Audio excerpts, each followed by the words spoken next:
देखिए, पहले तो मैं इस घटना के बारे में बोलूं तो मुझे ऐसा लगता है कि मैं ऐसा मानता हूं कि यहां पर सबसे जरूरी ये बात है कि इसके ऊपर कार्रवाई होनी चाहिए। यहां पर जो इलीगल हॉस्पिटल चल रहे हैं, इलीगल बिल्डिंग्स है, उसके ऊपर कार्रवाई होनी चाहिए। लेकिन बीएमसी का प्रशासन भ्रष्टाचार से इतना ज्यादा सड़ चुका है कि वहां से कार्रवाई होगी ऐसा लगता नहीं। मैं तो मानता हूं माननीय हाईकोर्ट ने खुद इसका संज्ञान लेना चाहिए। इसकी कमेटी हाईकोर्ट ने तैयार करनी चाहिए और उसके अंतर्गत इस पर कार्रवाई होनी चाहिए। रिपोर्ट को लेकर किस तरीके से देख रहे हैं, और खास करके ऐसे समय में जब रश्मि शुक्ला को खुद दोषी बना दिया गया इस पूरी रिपोर्ट में।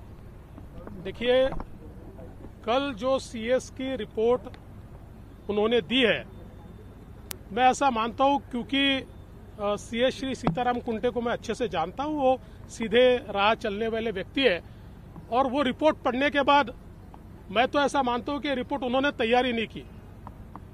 ये रिपोर्ट शायद मैं ऐसा मानता हूं कि जितेंद्र आव्हाड या नवाब मलिक इन्होंने शायद तैयार करके उनको दी और उन्होंने सिग्नेचर की है। इसका कारण यह है कि इस रिपोर्ट में इतनी फैलेसीज है। सबसे पहली फैलेसी क्या है तो वो ये है कि ये रिपोर्ट ऐसे कहती है कि जब नेशनल सिक्योरिटी का मुद्दा, पब्लिक ऑर्डर का मुद्दा ये उपस्थित होता है तभी इस प्रकार से टैपिंग किया जा सकता है और हमको गलत बताकर हमारे से परमिशन ली।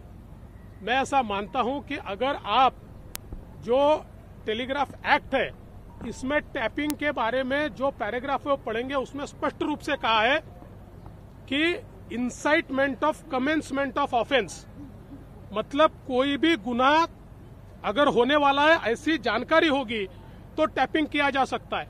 लेकिन उतनी लाइन इस रिपोर्ट में काट दी गई, मतलब ये रिपोर्ट ही फैब्रिकेट हो रहा है, उतनी लाइन ही काट दी गई है। मैं सवाल पूछना चाहता हूं कि एसीबी जिस समय टेलीफोन टैपिंग करती है उस समय कौन से कानून के तहत करती है? इसी के तहत करती है, incitement of commencement of offence. और इसलिए वहां नेशनल सिक्योरिटी नहीं होती, भ्रष्टाचार का मुद्दा होता है।